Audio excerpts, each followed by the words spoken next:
Room 6. Oh, I got a message. We're all going to die! That's one reaction to the situation. Look at what happened to Miranda, the founder's own daughter. The megastructure's gonna kill us all. Get a grip. This is absurd and disrespectful to Miranda and her parents. Who cares? She's dead. They're probably dead too. We're all dead if that thing blows up. It could collapse and the whole world into a singularity. You really should calm down, Fred. There's a legitimate point buried in what you're saying, but panicking isn't going to help anyone. There are reasons to be concerned, but I've found one case arguments quite convincing so far. Every step forward in human history has come with its mistakes and sacrifices, but we can always learn from them. None of you understand. We have to listen to Pandora, or we'll burn. Fred, why don't you come by my shop for a chat? I have something that can help you with all your caps. Thank you, Helga. Closing this thread now.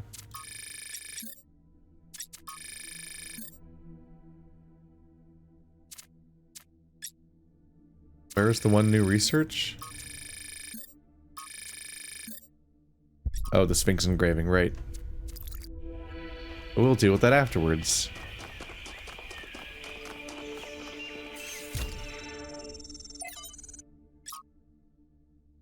Extinction. From selected archive documents D through F. The dodo, extinct because of Homo sapiens. Stellar sea cow, extinct because of Homo sapiens. The Labrador duck, extinct because of Homo sapiens. The Rocky Mountain locust, extinct because of Homo sapiens. Thylacine, extinct because of Homo sapiens. Deepwater Cisco, extinct because of Homo sapiens. The golden toad, extinct because of Homo sapiens. The northern white rhinoceros, extinct because of Homo sapiens. The splendid poison frog, extinct because of Homo sapiens. The Amur leopard, extinct because of Homo sapiens. Literally every last orangutan, extinct because of Homo sapiens. Homo sapiens? What do you think will happen to them? It's time for this madness to end. A shameful list, and yet, why are the only species that would ever make such a list? Oh, we are the only species that would make such a list and feel bad about it. Because extinction is normal in nature.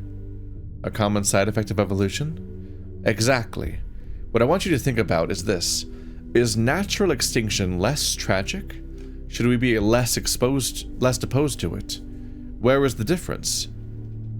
If there is one at all.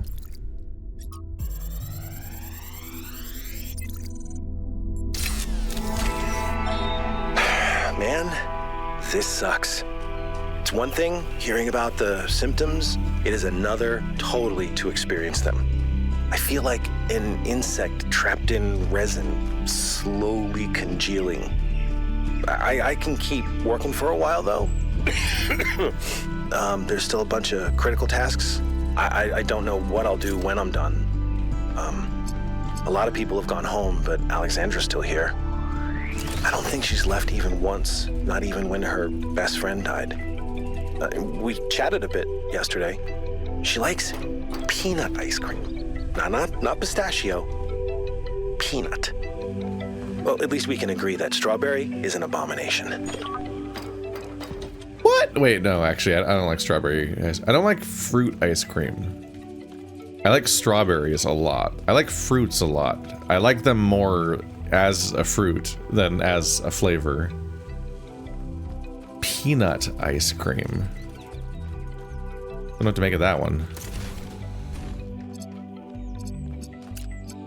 Let's see. If I'm really careful, this should work. But does it hold it in place? It does. Did I want it to do that?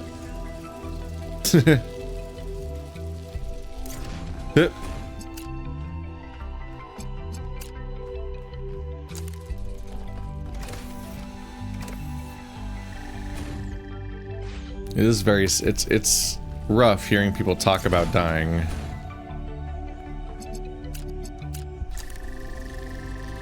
Like, just realizing that these people have had so much time to know that they were going to die. But they were never capable of doing anything about it. That's the crucial thing, is that they were very specifically incapable of stopping their deaths. They just knew it was coming. I don't know if that's better or worse overall. I think a lot of us have thought about that. But it's hard to gauge how one should feel about it.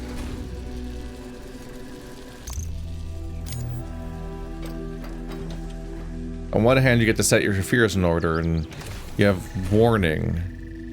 You get to prioritize things that you do and don't have time to do, and that you value spending your life with.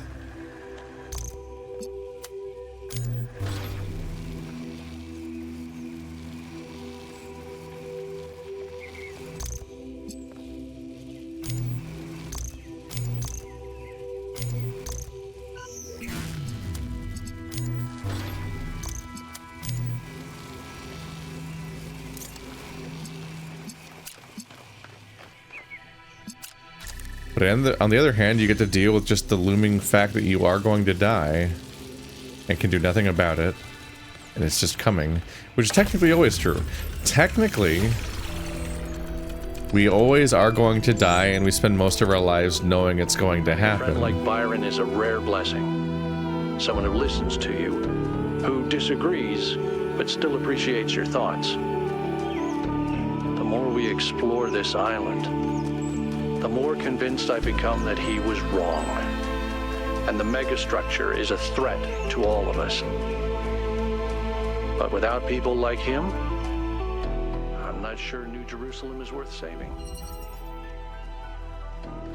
Brutal. Like, it's a misframing of the argument to talk about it in terms of knowing that you will die, because you always know that you will die. Learning how you will die does not introduce the idea that you will die. You always knew that. It's just the certainty of the when and how, or some closing of variables, an ambiguous but much more certain idea of, here, this is how I will die, and here's my life expectancy.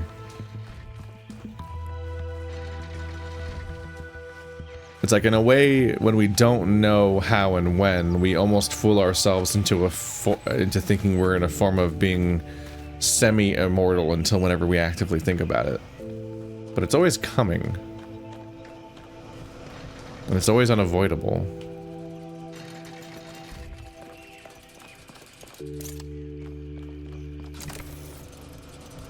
So the question is whether it's a kindness or a cruelty that we can have no idea what the details are. Like, every one of us is looking to hopefully live to a nice ripe old age of 90 or whatever, but could die tomorrow in any kind of catastrophic accident with no warning. Maybe without even having the moment to even realize you are dying. It's just over so quickly. And we don't want to reconcile the idea that your life might have so little closure or narrative, like, meaning to it, and that it might literally just have all this build-up and planning and attempts to be happy, and relationships formed and lost and reformed, and studies, preparation, college education, journeymanship, whatever trajectory you think you're on, and then it just gets cut off mid-narrative. It's deeply frustrating.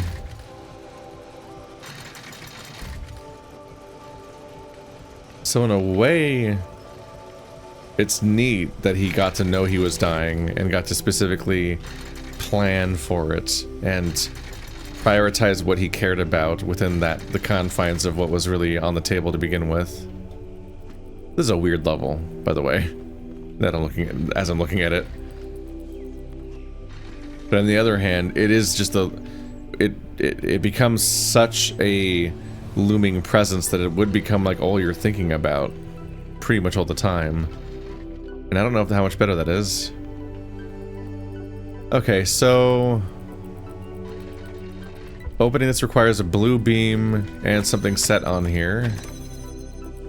This opens this thing. But you can also just go around. No, you can't. Yeah, you can. You can just go around it. So I can just hop off here if I want to.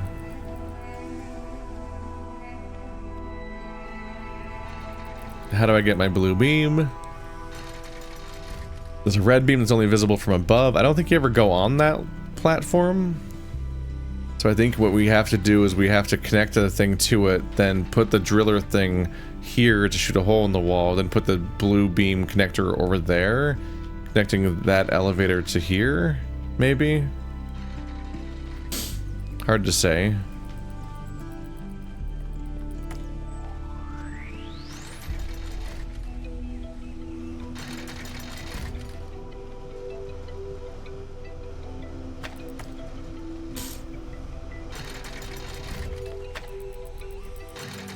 The question is, which item should I prioritize? So there's the switcher. That only went up there, so that thing's dead to me.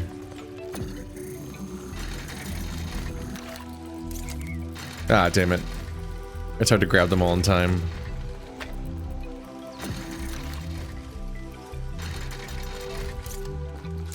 I'm not sure what use I have for that part of the platform.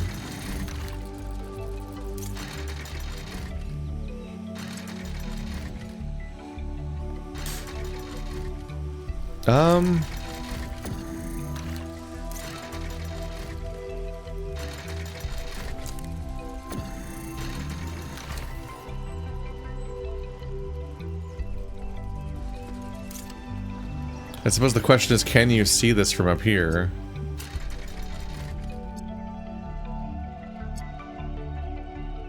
Oh.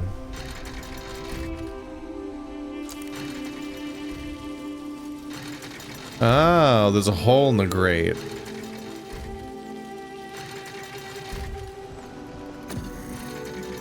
God, this thing's annoying. Okay.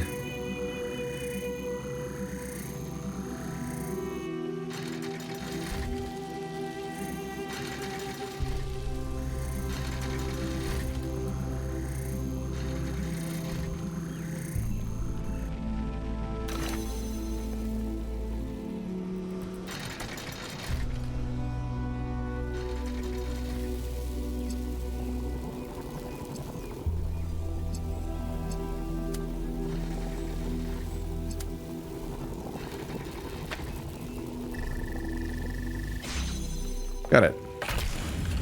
It's at least sometimes open at that point. I admire your persistence, 1K. What a chaotic situation. Yeah, at first I thought it was a bucket-shaped thing that I can only see from above, but you can do it from the side. That's good. Whoa! Oh, fan.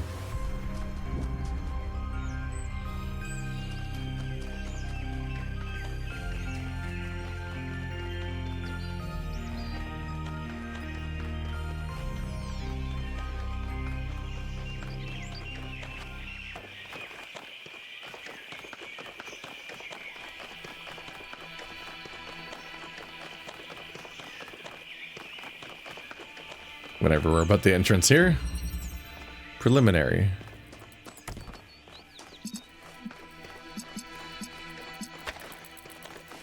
Red beam, blue beam, red septicle.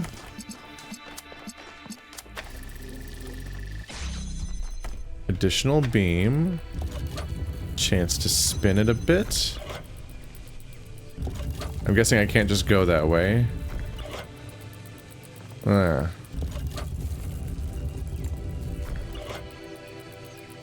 Uh-huh.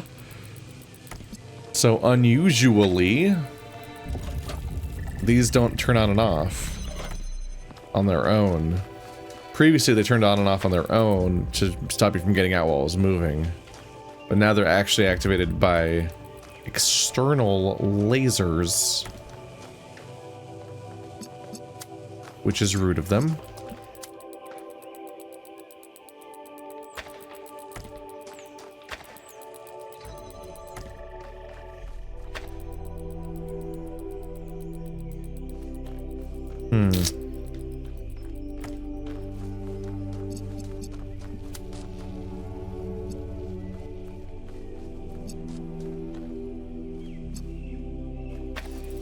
Okay.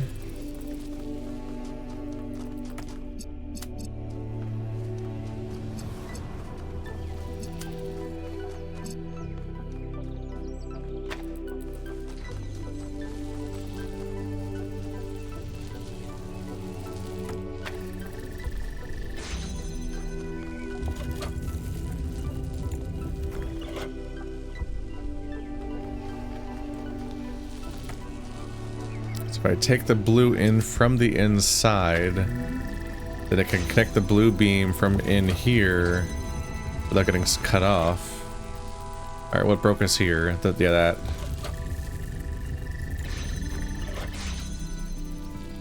So I can connect this on this side. That's not terribly useful, isn't it?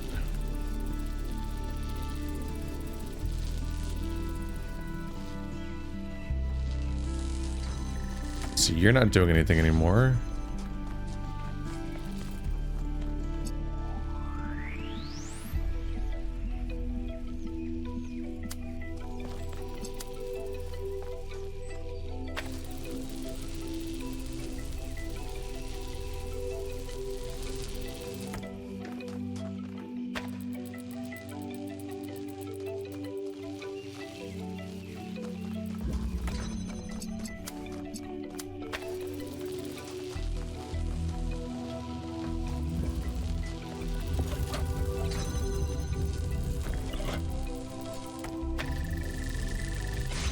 There we go. I don't know if I can fully say I thought that one through. It kind of just felt like we were one step away from solving it every step of the way, so I just kind of poked at it. I'm like, you can't really just... It almost felt like brute forcing the way you could just combine all the existing elements to just make the laser always connect. So I kind of just mashed at it, like this is how I would do the next step, and then it kept working. Bit odd in that case.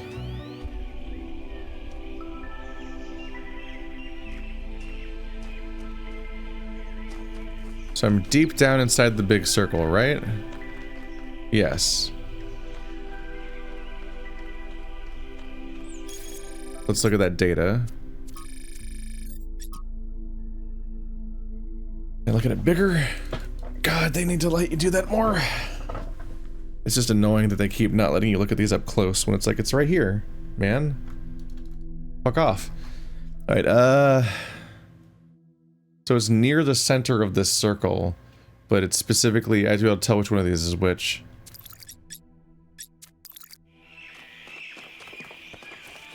So it's near that, around here-ish. We can tell which structure is which. And we can't assume that it's facing north.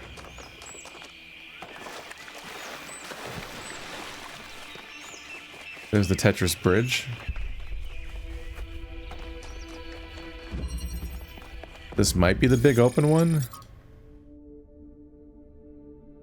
In here? I think it's this one, actually.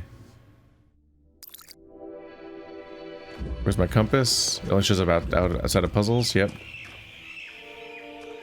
That's southwest.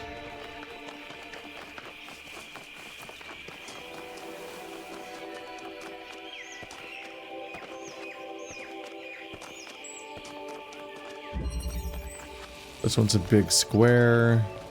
The bridge across the top. I just can't see them for shit. I think it's this one. I think that's the one with the bridge across the top.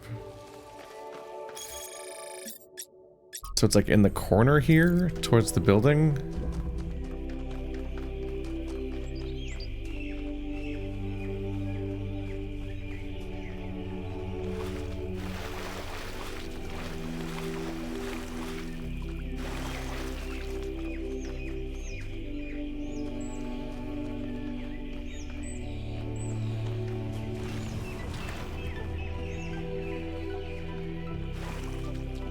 Am I looking for a lever?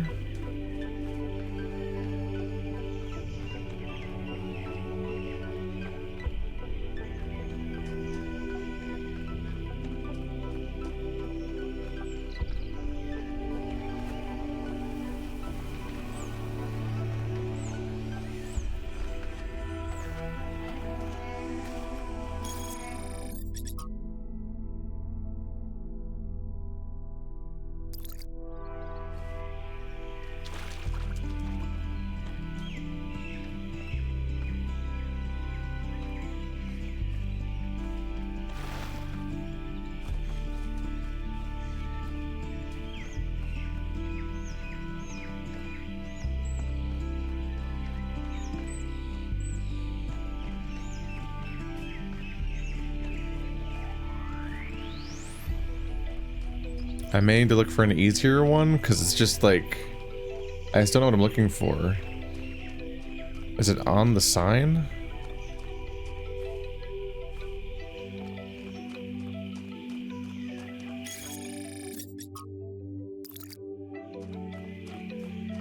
Let's see if I can get back outside. I tell it via the sides. One of these is broken. Which, if I'm right, should be that one. Yep. So that's broken, and that's the open one. There's an X there. See, there should be two things sticking out over here. I think, maybe. I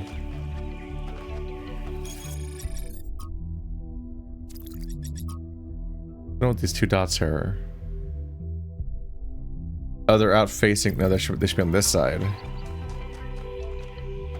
It could be those two things. The back of the 6.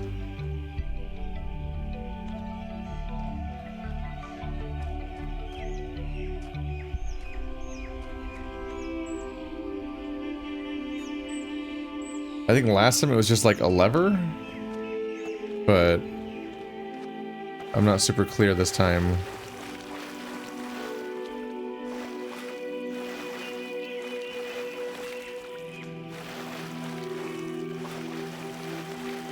Oh. That feels like it's slightly in the wrong direction. I'm not sure. Okay, well I found it at least.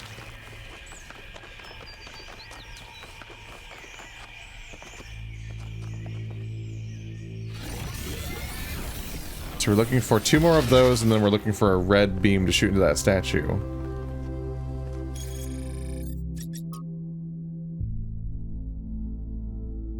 I just went out through here, right? So to my left should be a puzzle with 4 corners. And then it's going to be on the far side at the end of that corner.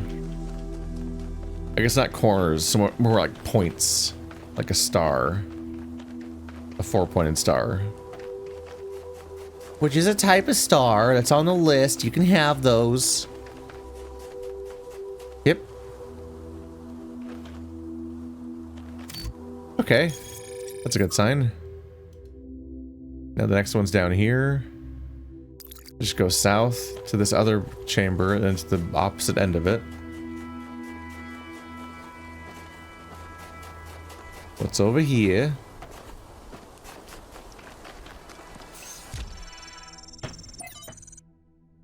The riches. Author Rosebud Liquidator 44. Selected archive documents Arthur T. Getting rich was the worst thing that ever happened to me. I see that now. By the end, when the insight is useless. Not being poor was great. No longer having to worry all the time. Being able to afford the best doctors. Being able to go on holidays. Being able to take care of my mother. But being rich, it just isolated me. It changed every interaction with every other person, because suddenly I had the ability to change their life, to fix all their problems, and they knew it. And I knew it. A simple choice on my part could take away so much of their pain. Every interaction became infected by this inequality between us, and it made me bitter. Made me feel every relationship, even with the family, was transactional. I was desperately looking for some genuinely human experience, but I seemed excluded from that now, and it made me resent everyone. What I didn't see, what I only see now as I'm dying, is that I could have used that money for good. All of it. I don't mean giving it to some NGO run by other rich people, I mean really using it. I loved movies. How many indie movies could I have financed? How many books could I have gotten published? And how much could I have just built? Not another villa for myself, but things that would benefit civilization in general. Hell, I could even have just given it away. Made all those lives better. Taken away that pain. And if, at the end of the day, I was only left with enough money to be upper middle class, so what? At least I would have been the person I wanted to be. Resource wealth, as such, has no value. It only matters in terms of the ability to act. But what made this ancient human so unable to act? It can't have been a personal failing, as most people of similar wealth acted the same way. Perhaps the answer lies in scarcity, or a system built on it, naturally optimizing towards resource accumulation. Historical circumstances, not individual sin. But I have read about rich ancients who did act differently. They were rare, but they did exist. So it is possible for people to defy the will of history. It's interesting to get to unpack, because, like, yeah. I think about what I would do if I was rich. And there's things that it'd be nice to be able to get, and we could have the freedom to do certain things, and to not worry about it all coming crashing down, have the financial security to not have to worry about what happens if your income stops, or what happens if you have a health crisis. But there is such a thing as being so rich that ceases to be a concern.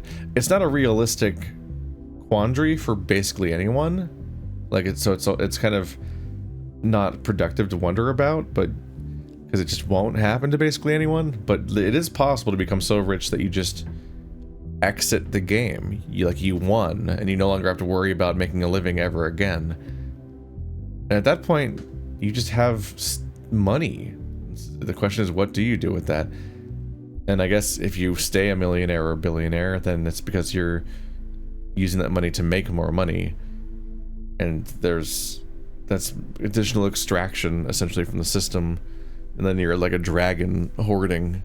So the question is, how do you ethically use it if you can't use it yourself anymore? And how do you find solutions for that?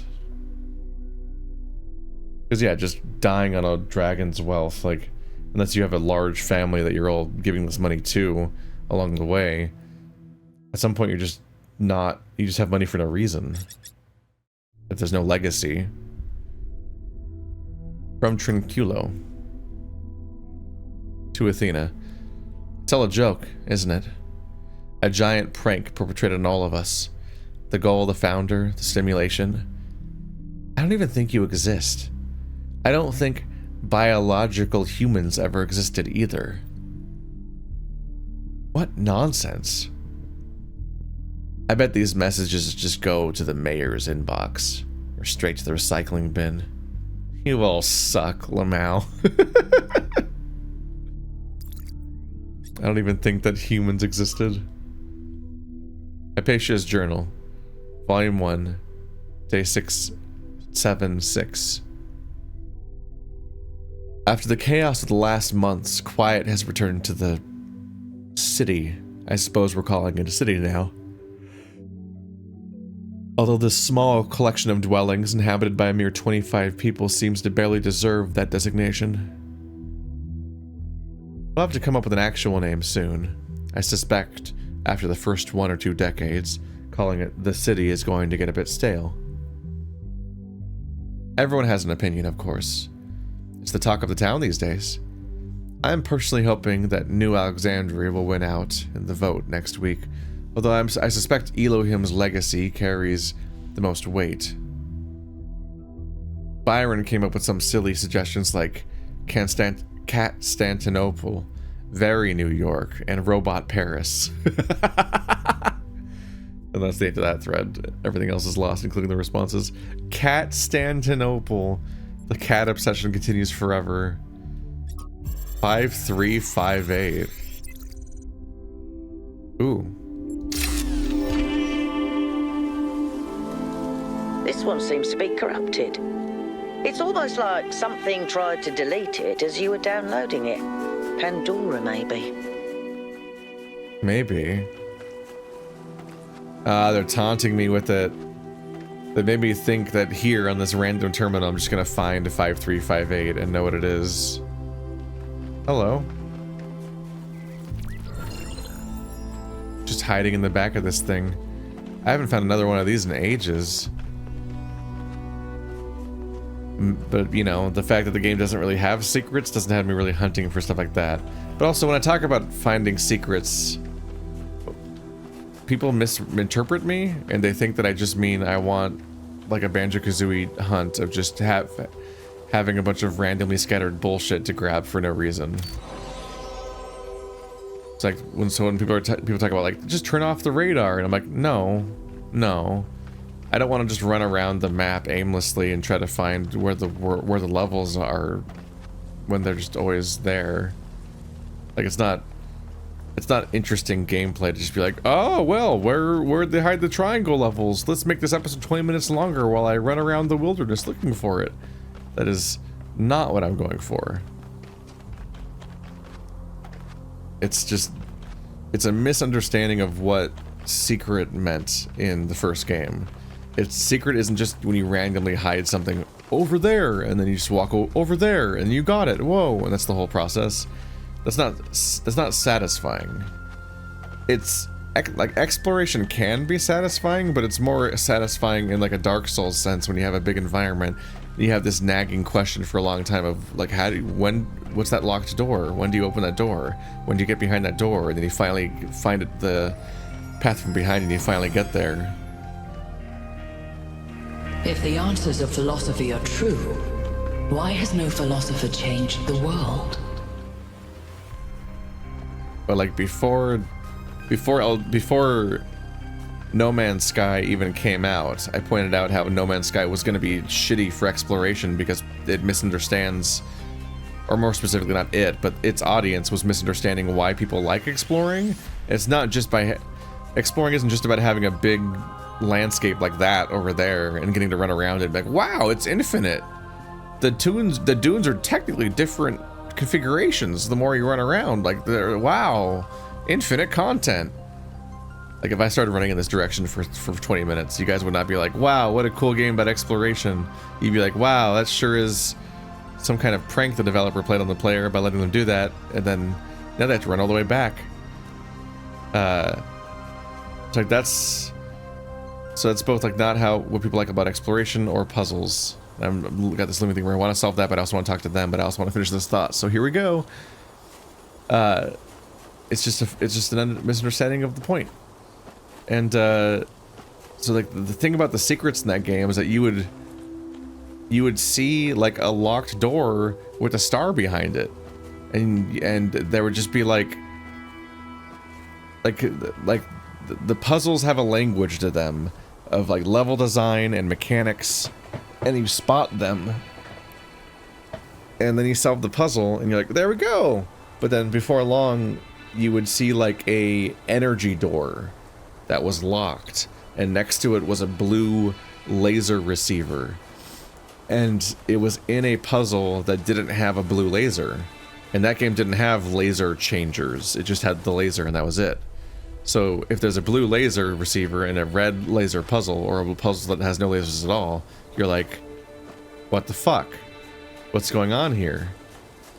And so it was stuff like that. You're like, you were asked a question and had to figure out the secret way to solve it. And there was a variety of ways. Some levels let you take the devices for solving puzzles and you could escape the level with them via very creative or weird, janky, platformy type ways. Like there was a trick to escaping certain levels with the puzzle mechanics and being able to walk around the environment with them and do stuff with them in there. And there was also some odd little moments. Like one of the more frustrating, but it's definitely more secrety secrets in the game, was that in one of the earlier levels, it turned out that there was a laser receiver, not a receiver, but like one of those hubs, like a thing you could shoot it to, a connector. There we go. There was a laser connector in a tree. It's like you just point at the tree and then you would hear the little tick. I'm like, oh shit, my laser connector that I'm currently using is connecting to this tree. And you'd put it down and you'd just see the beam going from the emitter to your connector to the tree, and then you could go to a different puzzle and connect to that tree. There's a version of that in this game, but it's much more fair in that there's a big dotted line connecting to all the connectors. So even if they did hide it in a tree, you could see it, which in that level it's reasonable. But the thing is that there's so far from what we can tell, every world has exactly 4 secrets. You do 8 chambers. Then there's 2 secret chambers that aren't really secrets. They're just kind of looming slightly off the road somewhere. They can't hide that well because it's literally an entire room. They don't like hide them underground or anything. And then there's 2 statues. And those statues follow a formula where once you know, this is the statue where you chase a beam, where you chase a particle around, and so on. Like those statues work the same way every time. So the most interesting of those statues is probably the one where you have to figure out how to make a beam connect somewhere you don't expect.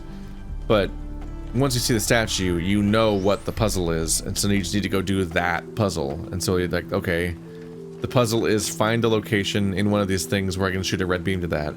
And at no point is the process of doing that so far really a big subversion of what you think about the world. It doesn't have you thinking outside the box that much. It's just a it's ultimately just a different kind of puzzle, which technically they all are, but you don't like, you very much are not getting that feeling that the first game gave you that made you feel like you were like peeling back the veil and like getting away with something you weren't supposed to and breaking the rules, kind of, which you obviously weren't because it was put in the game on purpose, but like that's the effect that stuff had. And in particular, a significant number of puzzle games really do lean into that idea. They either A, have a narrative where you're being guided by a voice the entire playthrough, and then by the end of the game you rebel against that voice, like GLaDOS. Like there's like a dozen games I've played like that follow the Portal formula, where you rebel against the narrator character because they turned out to be evil or keeping a secret from you when you ultimately have to do something they don't want you to do. That's what the first game did with Elohim.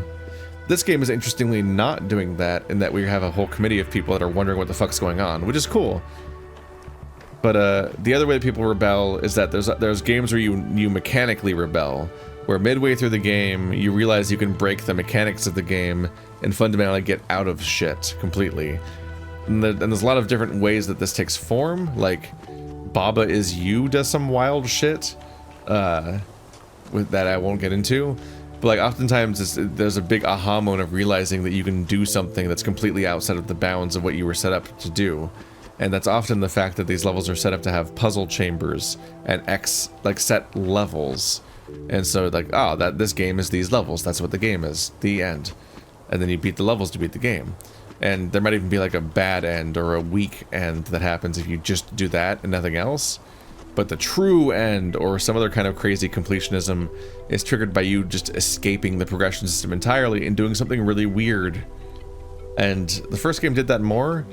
I'm increasingly thinking this game won't do that, because I've never seen a hint of anything truly weird.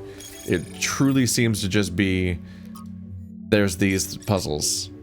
There's the mandatory ones, there's the optional ones, and then there's the super late game optional one that's heavily telegraphed from the beginning that we'll eventually get to do all of. And then maybe doing all of these ones will then open up the puzzles that were on the main island that were also behind a big gate. But we know where the gold puzzles are. It was definitely a what moment when the first game had those Tetris blocks, the tetrominoes that you used to solve those puzzles, which I showed you in the beginning of this playthrough if you hadn't played the first game. But like, in that tutorial it showed like you needed the red tetrominoes to open the red door and the blue tetrominoes to open the blue door, or whatever the colors were. I think it was yellow, red, and green. And you needed X number of them to solve it. Kind of like what we do in these whole worlds with these bridges. But the thing is, you could get a variety of different colored tetrominoes from the same world, and they were vaguely indicative of the general difficulty levels of each level, of each puzzle in the world, and they would unlock different areas of the game as you went forward. And it was kind of a what the fuck moment when you suddenly unlocked a different currency and you got a new thing you didn't have before, and then you're like, well, then where do I put that one? Which was the stars. You're like, where do the stars go? This is a whole new system, because you don't get the stars via weird secret hunting, and then once you had them, you had to figure out where to actually put them, and that was its own secret, and that's just all cool investigative stuff. And I don't think the gold doors really count on the same way. So that's the mild disappointment, is I want the weird extra thing to happen, and it feels like the game might be literally like, nope, we establish a formula at the beginning and then you play that the whole way. But we'll see. Hey, 1K, how can I help you? Are you okay? I don't know. Still feeling a bit shaken by Miranda's death. It's okay to talk about it. Thanks, 1K. Maybe in a while. I'm still processing. That's all. Thanks, Yakut. There wasn't much to come out there. Anyway, back to looking for the red laser. Kind of a long tangent, but I was trying to like get through the thought for people that don't get it, because like repeatedly people were like, if you want secrets, you could turn off the compass, and I'm like, no, the compass is fine. Being able to find things efficiently when they're not really a secret functionally is fine.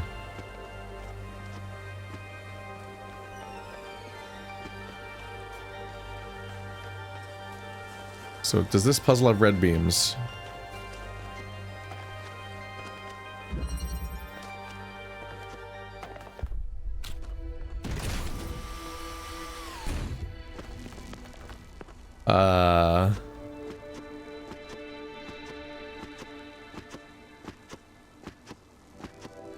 This one's entirely teleporters and buttons. I had a clever idea for a second there. I was like, what if you could see the teleporter from outside the chamber and teleport into this room with the beam? And I'm like, well, there's no source of laser here.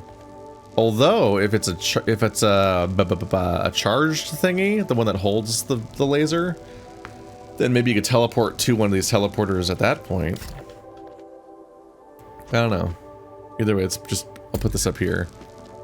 Maybe I can zap it from there.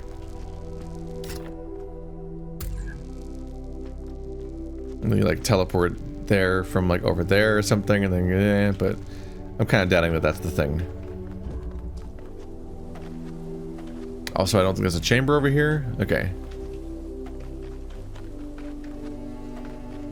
It's on a pretty high hill, so there's a variety of places you might be able to reach it from.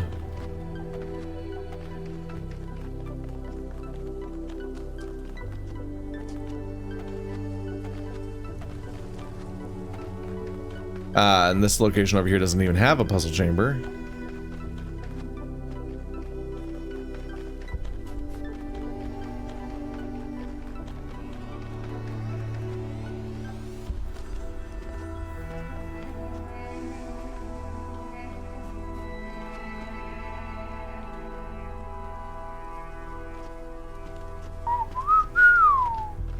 Okay,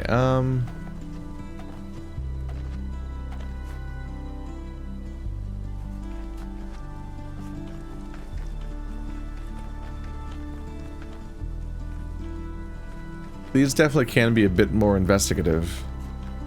It's because you do get to just wonder what the hell they want from you sometimes. Let's see.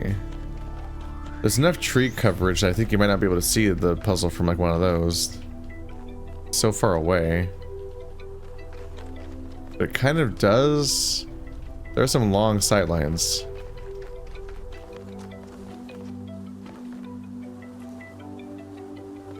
What is it? What do you think caused Miranda's death? From examining the data, I think it simply came down to not taking enough precautions. Clearly, protocols existed that would prevent such accidents, but she didn't apply them. That's a technical answer. If you're looking for something more philosophical, I think it's easy to mistake insight for revelation. She thought she was meant to discover something, as if there was some force guiding her, and so she discounted the outcomes that didn't match her expectations. Thanks, Melville. That's all for now. Let's maybe build the bridge? Wait, where is it? Not here.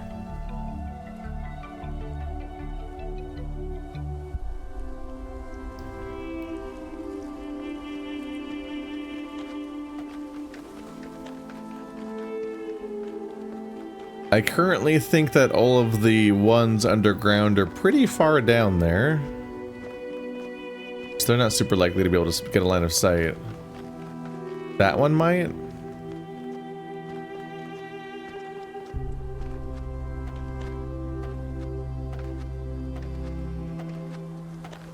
But I'm also tempted to build the bridge to see if that builds any insight.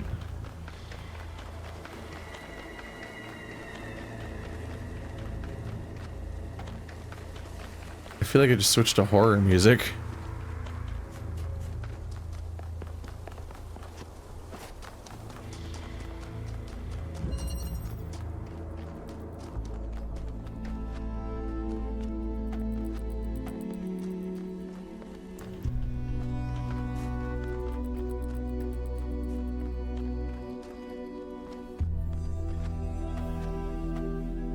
Alright, there's not a lot of height here.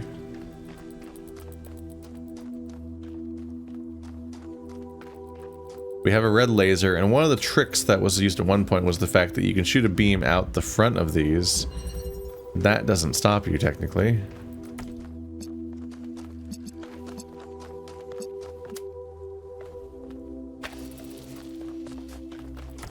So maybe I'll see if they do a callback to that.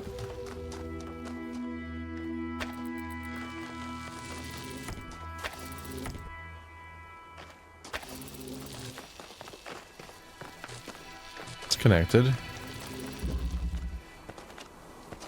I'm not sure if I should expect that to come up either.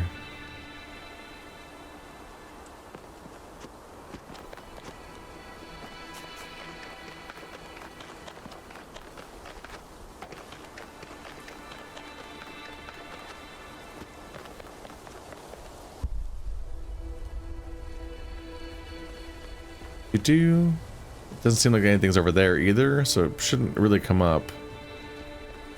There might be a hidden connection somewhere. And I appreciate the irony of me talking about lack of secrets and then getting a little stumped on this, but it's still not quite the same thing just because you're so clearly told what you're working towards. But yes, this specifically, as I said earlier, because I said this is my favorite out of the more secret-y things in this game. Once you figure out how to get a laser to that statue that's outside of the puzzle is like a nod at what the first game did, from what I can remember, nearly a decade ago. Because we're all old and we're gonna die soon. All right, well.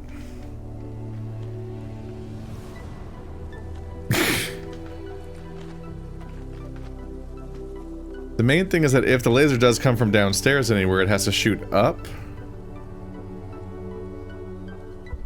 It's a red laser down there, which is facing the right direction technically.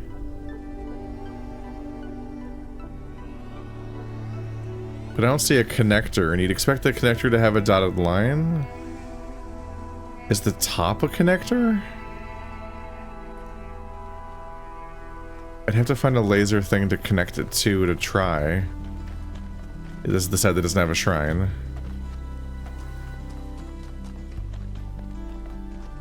There's gotta be a way to do the thing.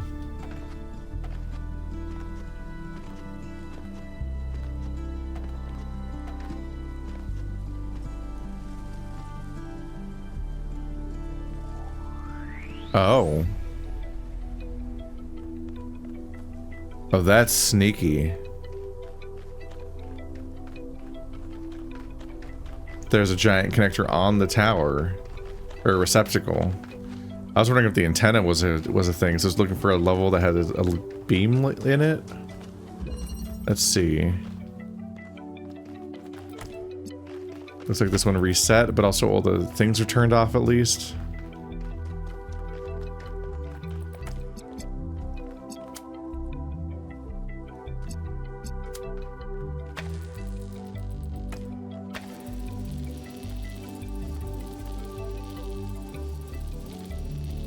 Why did I do that? Oh.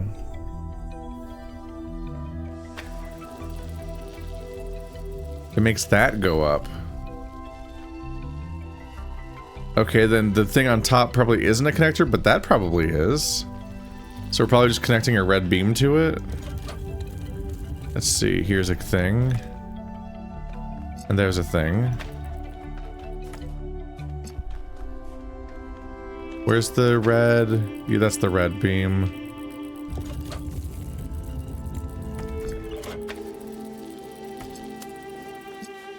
Can I see it?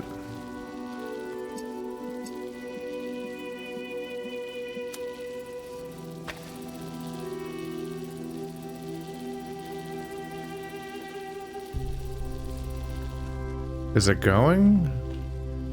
It looks like it's going. Okay.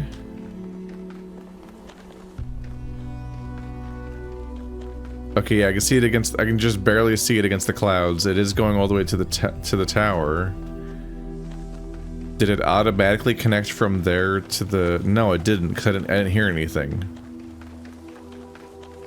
Because when you win, the game just tells you you hear a noise. So it's not connecting to the tower yet.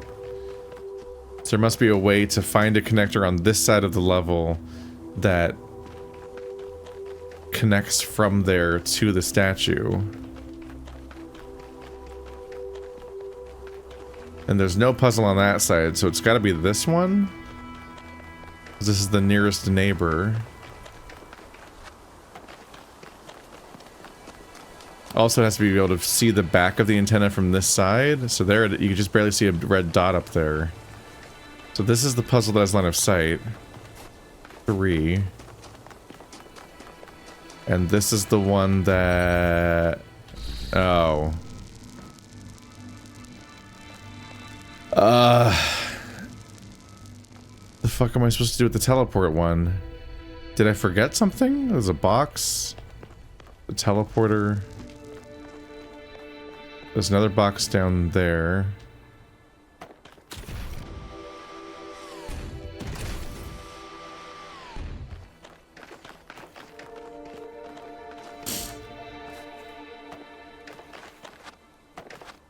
There's like a bunch of negative space in here. I mean, looking up to find an antenna up there wouldn't help because I still don't have a connector to grab the beam with them.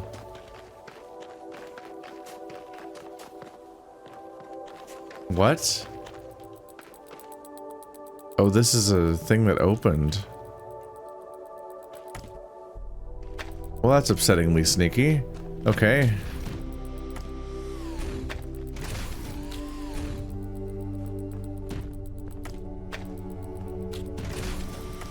It's gonna have to be up here. There we go. There's the victory noise. We got there. That one was actually legitimately a bit arcane with how it's set up.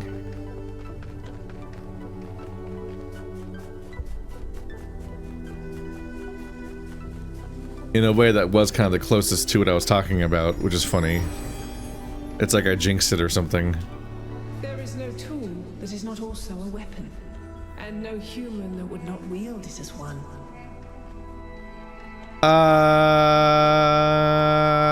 You lost me there. There is no tool that is not also a weapon. Sure, maybe. I'm not going to break down the infinite complexities and options to disprove that. But there is no human who would not use it as a weapon? Maybe you could say there's never not a human that would use it as one. Like, throughout humanity, any tool that can be used as a weapon will be used as a weapon inevitably by humanity as a concept. I would agree with that, potentially. But there is no human that won't use it as one. No individual that won't use any individual tool as a weapon.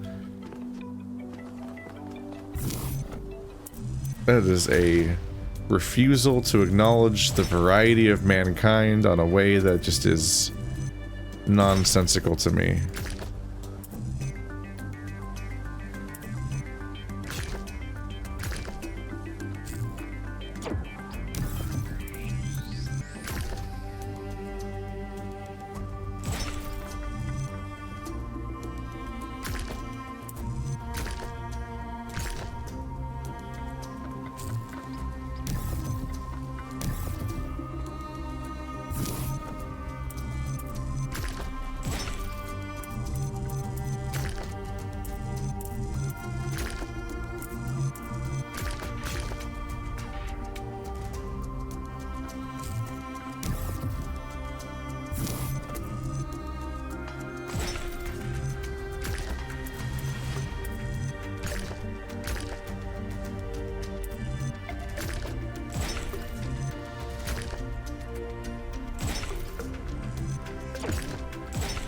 I'm somewhat amused by how obviously terrible I am at these puzzles.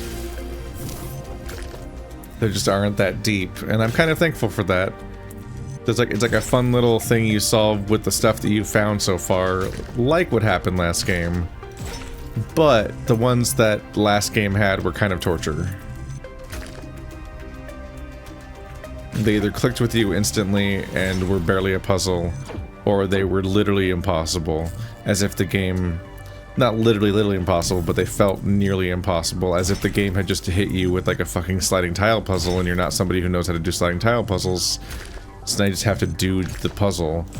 But if you already know how to do sliding tile puzzles, then sliding tile puzzles are barely a puzzle because you already know the solution. So it's just like, who is it for? What's the point? If you're ever thinking of putting sliding tile puzzles in your game, and it's not a game about sliding tile puzzles, the answer is always don't. It's stupid.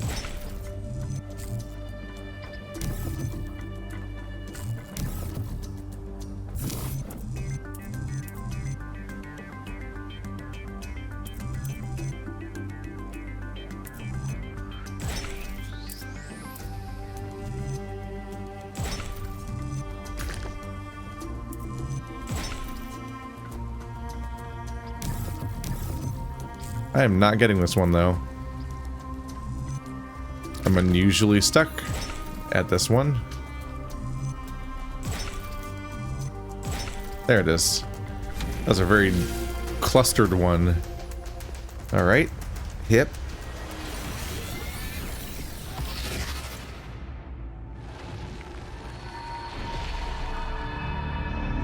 Prometheus was bound for many years, his torment seemingly eternal, until one day, Zeus commanded his son, the great hero Heracles, to free the Titan from the rock. Why did Zeus relent?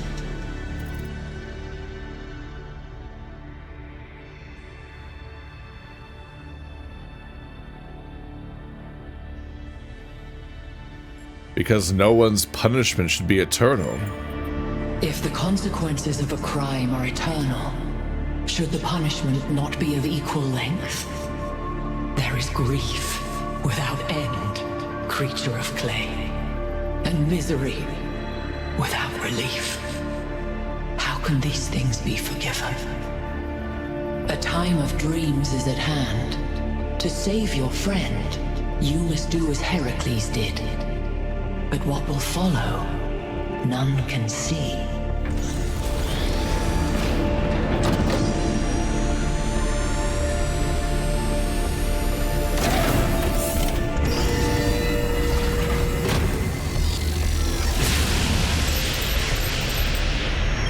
Well, at least this part is consistent. The megastructure is opening again. All right, everyone. Assemble at the VTOL as soon as possible. Melville, keep an eye on the end. Oh, you can die. It felt like there was no there's no actual fall damage. It always just like owie, and then you're fine.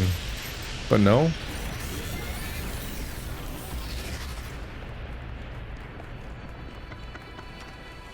Oh no, did I lose the conversation? It sounded like they just were telling me to go back to the thing. And it's a short walk back, so they could have put that long of a conversation, because it would just get cut off by me arriving. Potentially. But yeah, no punishment should be eternal for a crime. There's no such thing as infinite need for punishment.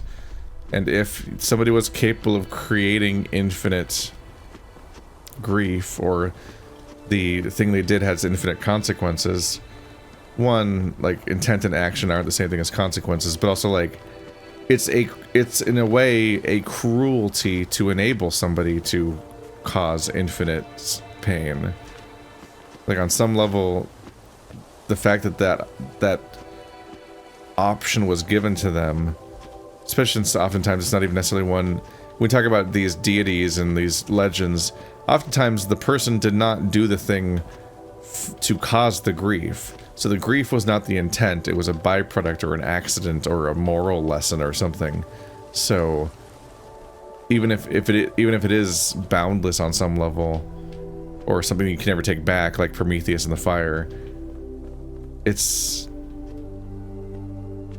still like it's cruel to give someone a scenario that has infinite ramifications in the first place, that is so beyond the understanding of any thinking and feeling person, that's too beyond the scope of consciousness to be able to contend with those consequences. So it's just unfair. And the same applies to every one of these stories, even the ones that are supposedly deities and whatnot, or demigods, because they're ultimately written by people, and functionally they still are just people that we've just imagined have powers. But since our understanding of these characters is just that us as humans, and that's the framing under which they're consumed and conceived, then the same morality, I think, ultimately essentially applies, because every god is human.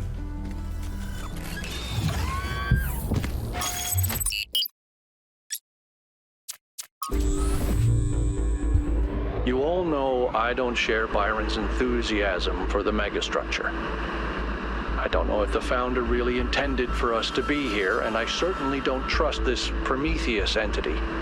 But Byron is one of us, and we don't leave people behind. So we're finding Prometheus and freeing him, whether Pandora likes it or not. Here's how this mission is going to go. 1K, it's clear to me that you have some kind of special affinity for this place, and that the entities respond to you more strongly than they do to us. So, once you're inside, I want you to take point. Do whatever you need to free Prometheus, but remember that our prime objective is to save our friend. Melville, I want you to stay at the VTOL and let Yakut and 1K go in. I'm going to stay behind as protocol requires. I don't love the idea of sitting this one out. Byron is my oldest friend, but we're doing this by the book.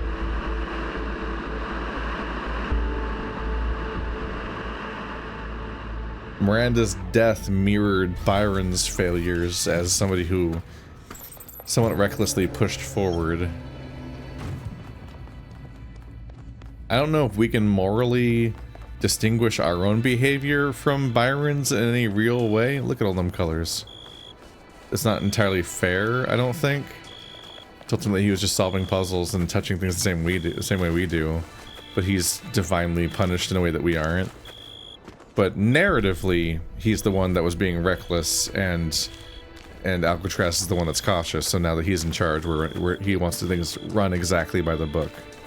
That's what they're doing narratively, at least. Let's turn on our stars before we call it.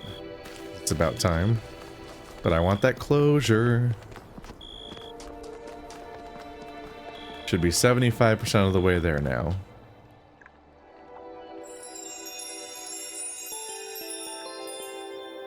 Do. 1, 2, 3, 4, 5, 6. 6 stars remain in the last 3 levels. I was just thinking, where has Alcatraz been? Did he stay behind and I forgot? Maybe, since he seems committed to that kind of stuff. I was just noticing the fact that I was only encountering 2 characters over and over again while I was walking around for the last few episodes. There's always Yakut and Melville, which is down a lot from the previous 4. So I was thinking about how one person felt noticeably missing, then I realized slowly, like, no, 2 people are missing. Out of the 4, Alcatraz is the easiest one to lose track of because he's not the strongest personality and has the least to say oftentimes. Is the most backgroundy one. But he really was in the background because I genuinely didn't see him for hours.